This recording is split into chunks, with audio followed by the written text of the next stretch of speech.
नमस्कार, खबरों की खबर में आपका स्वागत है। माफिया डॉन अतीक अहमद माननीय सांसद जी के बेटे का इनकाउंटर हुआ तो पॉलिटिकल पार्टीज में हाहाकार मच गया। ये तथाकथित अपने आप को समाजवादी कहने वाले, सेकुलर बताने वाले लोग कलेजा फाड़ फाड़ के कह रहे हैं कि बहुत बड़ा अन्याय हो गया। ये नहीं सोचा कि इस अतीक अहमद और उसके गैंग की वजह से 200 से ज्यादा हत्याएं जो हुई, जो महिलाएं बेवा हुई, जो बहनें अपने भाइयों को खो दिया, जो माएं अपने बेटों को खो दी, उसके लिए इनके पास एक शब्द भी कहने को नहीं है। लेकिन आज जो खबर आई है, जो खुलासा हुआ है, उसे आप सुनेंगे तो आप यही कहेंगे कि जो विपक्ष के लीडर्स जो इस इनकाउंटर के ऊपर घड़ियाली आंसू बहा रहे हैं, ये लोग देश के दुश्मन हैं। देश के दुश्मनों के साथ मिलकर ये राजनीति हिंदुस्तान में करते हैं। क्यों? क्योंकि रिमांड कॉपी से खुलासा हुआ है, यहां की एजेंसियों को यह मालूम चला है और ये इकबालिया बयान है अतीक अहमद का कि इसके रिश्ते पाकिस्तान की आईएसआई और लश्कर तोयबा के साथ है। इसके घर से मशीन गन भी मिले हैं। पाकिस्तान से हथियार सीधे अतीक अहमद के पास कैसे आ रहा है, और ये भी कह रहा है कि अगर आपको आईएसआई के लोगों को पकड़वाना है, मुझे लेकर के चलो, मैं पूरे के पूरे नेटवर्क का खुलासा कर दूंगा। अब जब मौत सामने नजर आ रही है तो वो एजेंसियों की मदद करने की बात कर रहा है, और अब तक आईएसआई का ये दलाली हिंदुस्तान में बैठ के कर रहा था। क्या हुआ है खुलासा? खुलासा हुआ है the remand copy of UP police in Umesh Pal murder case has revealed that politician turned gangster Atiq Ahmed has links with Pakistan's spy agency ISI and the terrorist organization Lashkar-e-Toiba। वाह, जिहादी हैं ये। लश्कर-ए-तोयबा से कोई साधारण या आम आदमी का रिश्ता तो होगा नहीं। ये तो खुद आतंक का काम नहीं करता, गैंगस्टर का काम किया करता था, तो ये लश्कर-ए-तोयबा के साथ इसके क्या रिश्ते थे? उसके लिए यह जिहादी तैयार कर रहा था, हथियार सप्लाई कर रहा था, विस्फोटक मुहैया करा रहा था। आखिर इससे इसका रिश्ता क्या है? और आपको मालूम होगा जब बेटे के इनकाउंटर हुआ तो उस दौरान ब्रिटिश बुलडॉग रिवॉल्वर उसके पास से मिला और दूसरा वॉल्थर P88 पिस्टल इन लोगों से बरामद हुए। और जो लोग वेपन के बारे में जानकारी रखते हैं वो कहते हैं कि ये सारे वेपन्स हिंदुस्तान में तो नहीं मिलते, ये विदेश से आए हैं। ये किस तरह का गुंडा है? ये किस तरह का गैंगस्टर है जिसके तार विदेश के हथियार माफियाओं के साथ इसका लेन देन है? तो इसका खुलासा यूपी पुलिस ने कोर्ट में किया है। The UP police charge sheet filed before the court mentioned a recorded statement of mafia turned politician Atiq Ahmed that reads, अभी समझ लीजिए, चार्जशीट के अंदर बकायदा यूपी पुलिस ने कहा है कि हमने इससे बयान रिकॉर्ड किए हैं, और उस दौरान पूछताछ में इसने क्या बताया? इसने बताया, I have no dearth of weapon because I have direct connection with Pakistan's ISI and terror organization Lashkar-e-Toiba. Weapons from Pakistan are dropped in Punjab border with the help of drone and local connections collects them. Terrorists in JK get weapons from this consignment. If you take me with you, I can help you recover that money and arms and ammunition used in the incidents.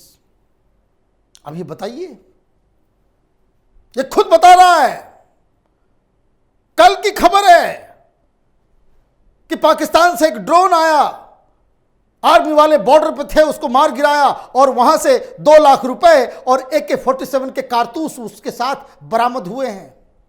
और ये साफ साफ कह रहा है कि पंजाब और जेके में जो ड्रोन से जो हथियार आते हैं उसका कारोबार के साथ इसका लेन देन है और इसलिए इसके घर से जो बरामदगी हो रही है हथियारों की, वो कहीं न कहीं इसका रिश्ता पाकिस्तान से है। कुछ हथियार पाकिस्तान के जरिए नेपाल होते हुए इनके पास पहुंच रहे थे और कुछ सीधे पंजाब से। मतलब ये कोई सड़क छाप गैंगस्टर नहीं है, उगाही करने वाला, मर्डर करने वाला, किडनैपिंग करने वाला ये कोई बदमाश नहीं है, ये तो देशद्रोही है, ये पाकिस्तान का दलाल है। पाकिस्तान हिंदुस्तान में ऐसे ऐसे ही गुर्गों, देशद्रोहियों, मीर जाफरों के जरिए ऑपरेट कर रहा है। 200 फर्जी बैंक अकाउंट्स के कागजात मिले इसके घर से, सब में पैसा, हजारों करोड़ रुपए का लेन देन है इसके सारे अकाउंट्स में। 55 शेल कंपनीज इसने खोल रखे हैं। आप ये समझिए कि कितना बड़ा ये माफिया यूपी के अंदर बैठ के ऑपरेट कर रहा था और लोग इसे वोट दे रहे थे। उन पॉलिटिकल पार्टीज को बकायदा प्राइज देना चाहिए कि इस तरह के गद्दारों को आप माननीय सांसद महोदय बनवा रहे थे। पार्टी के अंदर इसके और इसके गुर्गों, इनके खानदान के लोगों को आप असेंबलीज और संसद के अंदर भेज रहे थे। अब जरा रिवाइंड कीजिए कल की घटना। बेटे की मौत होती है क्योंकि वो चकमा दे रहा था पुलिस को पिछले कई सप्ताह से। जब वो पकड़ा जाता है तो पुलिस पे वो गोली चलाता है। आरोप क्या था उसके ऊपर? दिन दहाड़े उमेश पाल की हत्या कर देना, 2 पुलिस वालों की हत्या कर देना। और पूरी दुनिया ने देखा सीसीटीवी के उस फुटेज को कि किस तरीके से ये आतिक का बेटा गोलियां चला रहा था। पुलिस ने जब घेरा तो फिर इसने गोलियां चलाई, लेकिन इस बार जवाबी कार्रवाई में 72 हूर के पास पहुंच गया। तो ये सारी चीजें जो हो रही है, इसके बावजूद जो पॉलिटिकल पार्टीज ये कह रही हैं, सवाल उठा रही हैं कि इलीगल है, न्याय नहीं है, नियम कानून उसे ताक पर रख दिया गया है, उसे क्या कहा जाए? अतीक अहमद के लिए कवर फायर करने वाले लोग वो भी पाकिस्तान की दलाली में जुटे हुए हैं। पाकिस्तान, आईएसआई, लश्कर तौबा, आईएसआईएस, अलकायदा से जुड़ा हुआ कोई भी शख्स अगर पकड़ा जाता है उसकी सजा सीधे फांसी होनी चाहिए। उनको जिंदा रहने का कोई हक नहीं है। ये इंसानियत के दुश्मन हैं। और ये सब जानते हुए, इनकी करतूतों को जानते हुए आप इसके समर्थन में बयान करेंगे? ये राजनीति इस तरीके से गर्त में जाएगी हिंदुस्तान की, ये कभी किसी ने सोचा नहीं था। लेकिन मैं आपको एक घटना के बारे में जरूर बता दूं जाते जाते। 1995 17 दिसंबर को बंगाल के पुरुलिया में अचानक से बारिश होती है। किस चीज की? हथियारों की। और उसका मुख्य आरोपी कोई विदेश से आया हुआ सामान वहां पे गिर रहा है। किम डेवी नाम का एक शख्स जो इसका मुख्य आरोपी रहा,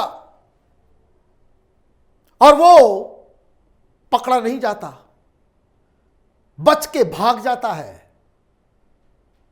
और उसने बाद में सारी चीजों को रिवील किया और उसने बताया कि सरकार को मालूम था कि वेपन क्यों लाया जा रहा है। आनंद मार्गी के ऊपर ये सारा ढेस जो है लगा दिया गया। लेकिन इंपॉर्टेंट बात क्या है, इसमें यह भी बताया गया कि इस नेटवर्क को बचाने में, किम डेवी को बचाने में, उसको हिंदुस्तान से भगाने में ये यूपी बिहार के इसी तरह के माफिया उसमें शामिल थे। हम इन देशद्रोहियों को सिर पे बिठाकर नेता मानते हैं, लेकिन इनकी हकीकत किम डेवी ने बताई। ही asserted he tried to procure arms to protect members of Anand Margi from communists and claims that it was a conspiracy of the Congress Indian government together with RAW and MI5 to overthrow the communist government in West Bengal, and he was given assurance from central government about his safety and return to Denmark. He further alleges that MP Pappu Yadav, in association with the then Prime Minister of India, Prime PV Narasimha Rao, facilitated his safe exit from India. ये उसके बयान हैं। हथियारों के सौदागरों के साथ ये समाजवाद और सेकुलरिज्म का ये जो अफीम चाटा जाता है, ये दुनिया में कहीं नहीं देखा जाता। आपने 95 में हथियारों के सौदागर को सेफ एग्जिट दिया, तो ये पैदा होंगे ही देश के अंदर में। ये हथियारों का कारोबार होगा ही। उस समय विदेशी थे, अब पाकिस्तानी हैं, ISIS है, अलकायदा है, लश्कर तोयबा है। तो योगी आदित्यनाथ ने जो किया और भी ऐलानिया कि मिट्टी में मिला देंगे, ऐसे लोगों को मिट्टी में मिला ही देना चाहिए। आप देखते रहिए कैपिटल टीवी। हमारे वीडियोस को लाइक कीजिए, शेयर कीजिए और हमारे चैनल को सब्सक्राइब कीजिए। धन्यवाद।